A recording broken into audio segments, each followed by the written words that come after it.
cut number one, which is creating the spot between the eyes on the bridge of the nose. Okay, and that's going to be this spot right here.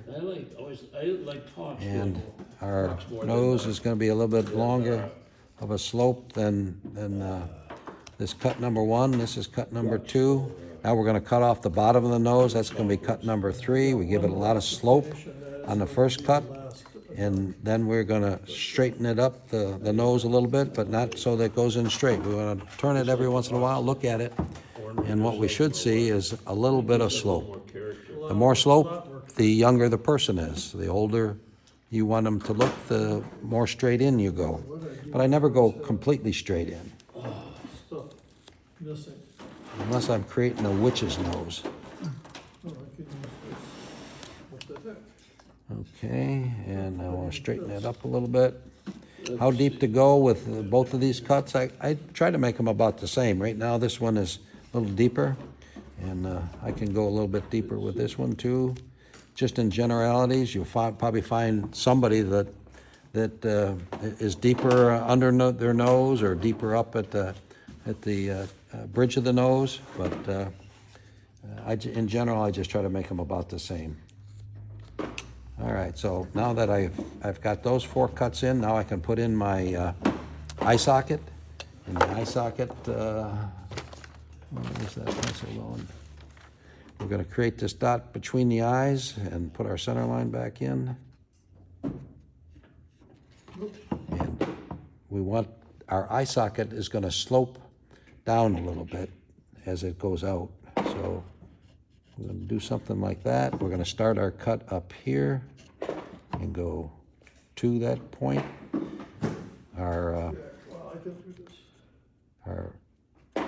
curvature of our nostril is going to go something like this, and I don't want to cut any of that off. So I'm going to do something like that. That's where I'm going to start the cut and go in that direction. And I'm going to go down as far as the center line without cutting through the center line. So there's one cut. There's another cut.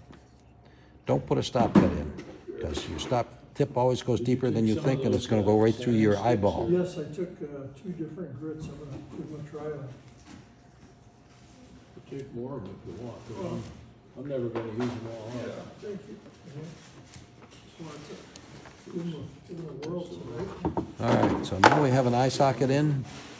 The outside corner of our eye goes down at the bottom of that V cut we just made. And then the eyes get laid out straight across. They don't get laid out at an angle. We're going to make these as squinty eyes so we can have a big eye. But so that inside corner is going to go something like that. I draw it straight up, and you'll see why when I cut it. Well, his nose is. And then here we're going to go past the outside corner of the eye and give it a little turn, because this is going to be our upper eyelid, which goes over the top of the lower eyelid.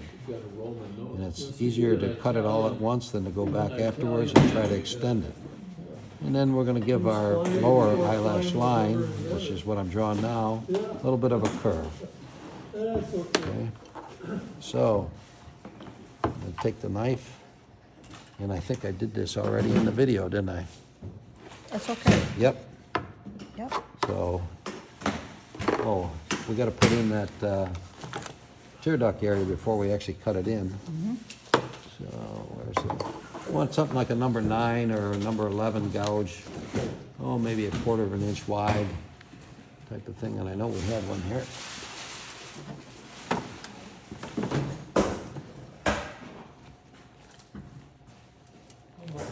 No, it must be this one right here that we were using. Okay, and we're gonna avoid the curvature of the nostril, so we're coming in at an angle. And when we get up there, this corner of the gouge starts hitting first, so I don't wanna turn it and bring it up. Don't flip your chip out. Lay your knife down at the same angle that we created this upper part of the eye socket, and cut it off so it's a continuous plane right down into that. And then at the same time, soften this up this ridge up a little bit. We don't want to flatten it off completely because there's going to be some curvature to that upper or that lower eyelid area down here. And now we got to draw our lower eyelash line in. Okay. So we'll move on to the nose a little bit because we already did the video for that part. And you can break those up, I think. All right, so the bottom of our nose right now is straight across, kind of like a pig's nose. And our noses go up on each side just a little bit. Everybody's a little different, but in general, they go up a little bit. So I'm going to take care of that on that side, and I'll take care of it on this side.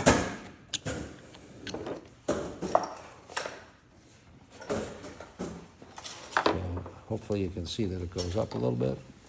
And then there's two ways to do the curvature of the nostril, where the gouge looks the best and so on. It can be a little tricky getting both sides even though.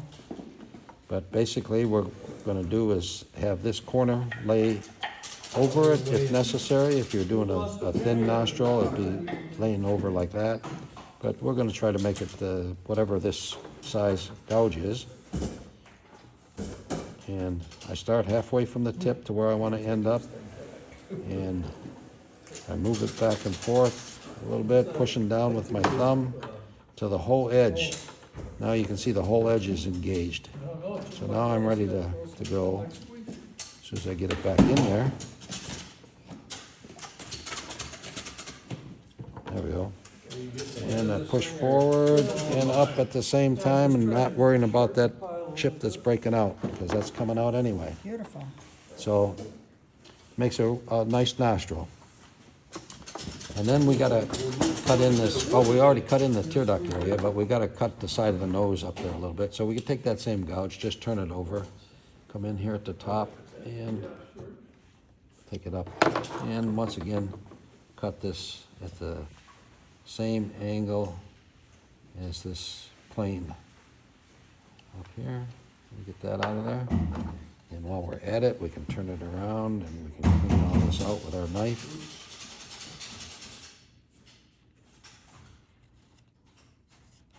Get rid of the ridges. Okay, so now we're ready to cut in our smile line, which starts at the top of the nostril. Doesn't start at the bottom, starts at the top. And it turns into an indentation on the side of the nose. All right, now we could cut it straight down in, but then we're going to have to come back and soften it up anyway. So we might as well just start at about a 45. And I don't go too far with it because I don't know what I'm going to do for a mouth yet. And the smile lines depend on the shape of the mouth. They work in tandem. A big smile and they're out wide. And if you're scrawling, they're down low. And they tend to work in tandem. So it's a big smile, pouting, cockeyed grin, one's up and one's down. And if this one is up, it tends to make this eye squinty. So anyway, I'm cutting this one in, and then I'm going to start down here fairly flat.